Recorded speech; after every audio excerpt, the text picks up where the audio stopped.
Good morning, MLT. Sending you guys much love.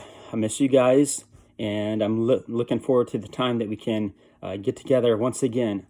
I want to talk to you guys a little bit about just everything that's going on. This is something that it's new to all of us. And, in my lifetime, I have never experienced anything like this. And so it's new to me. And I know it's new to many of you. And it would be very easy if you pay attention to the tabloids, to the internet, if you listen to the news, it would be very easy to get caught up in all of that, to get distracted and to have fear enter in and begin to doubt and begin to question and maybe even lose a little bit of hope. I don't know where you're at. I don't know how you're handling this. That's why that's the purpose of this video, is to make sure that everybody is doing good.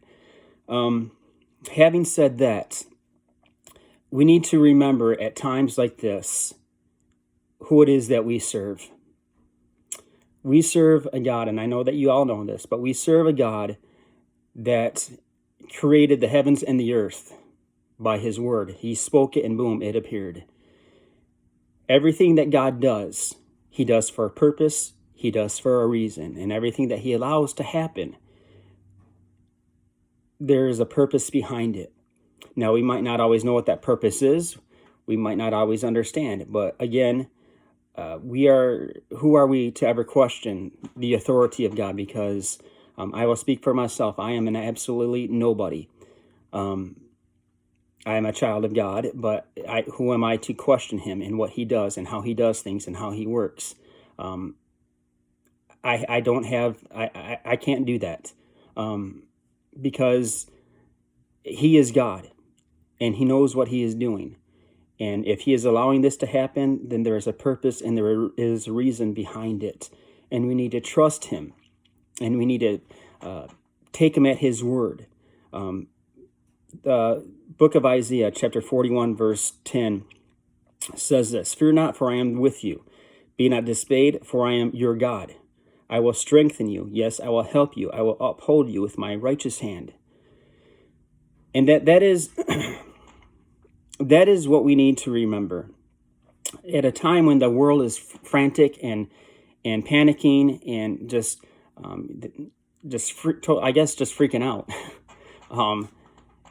we need to remember that we are his people and we are in the palm of his hand, and he will protect us and he will provide for us. And I was reading my Bible this morning. I was just kind of thinking on, God and his word. And I remember the story of in the book of Matthew, chapter 8, I believe, where his disciples and they were all on the boat, and it's a popular story. We all know it.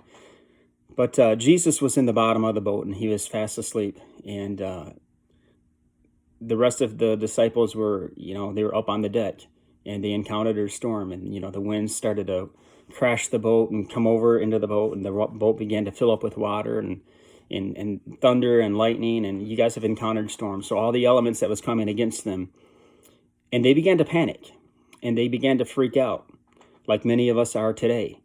And they went downstairs and they began to question him and say, "Hey, we're upstairs and our boat is practically going to sink and you're down here sleeping." They began to question him. Let that sink in for a minute. They began to question him. And we all know the story. He looked at him and said, he basically rebuked them and said, "Oh, ye of little faith." And, of course, the rest of the story says that he goes up and steps out and he holds out his hand. He says, "Peace, be still." And immediately the storm ceased. The rain stopped falling. The thunder stopped crashing. The waves stopped coming over into the boat. Immediately, the wind and all the elements that was coming against them stopped. Let's think about this for a second. Who are we to question God? Who are we to say, "God, why are you allowing this to happen?" And maybe you're not. Maybe you're not. I'm thinking off the top of my head, because like I said, this is all new to us. But if you are that person, and if you are questioning and wondering why God is allowing this to happen, and if you're scared and you're let me back up and say this. God is not the author of confusion, just like he's not the author of fear. Fear is not of God. Fear is a tactic that the enemy likes to use. And we need to remember that it was God that created the heavens and the earth. It was God that hung the stars in the sky and caused the sun to shine. It was God that put the fish in the sea and made trees appear. It was God that created this world by his spoken word. And so do not think that God is not allowing this to happen. God knows exactly what he is doing. It might not look like it. And we might, to the naked eye, we're freaking out and we're going to the grocery stores and we're buying everything that we get can get our hands on. Stores are shutting down and businesses are closing, and we're thinking, God, okay, anytime you can show up. Anytime, God, you can come by. But let me ask you this. Are you guys hurting for anything? Or is God providing every need and despite of everything that is going on? Because I know that me and my household, we're playing games, we're having fun, we're making the best of it, and God is providing everything that we need. I can honestly say that there is not anything that we do not have that God has not given us and that God has not provided for us. God knows what he is doing, and you are a child of God. You are his people. You are his you have taken on his name, and that is something that God does not forget. God has not forgotten. God has not, forgotten where you are. God knows where we are and what we need. And God knows what it is that he is doing.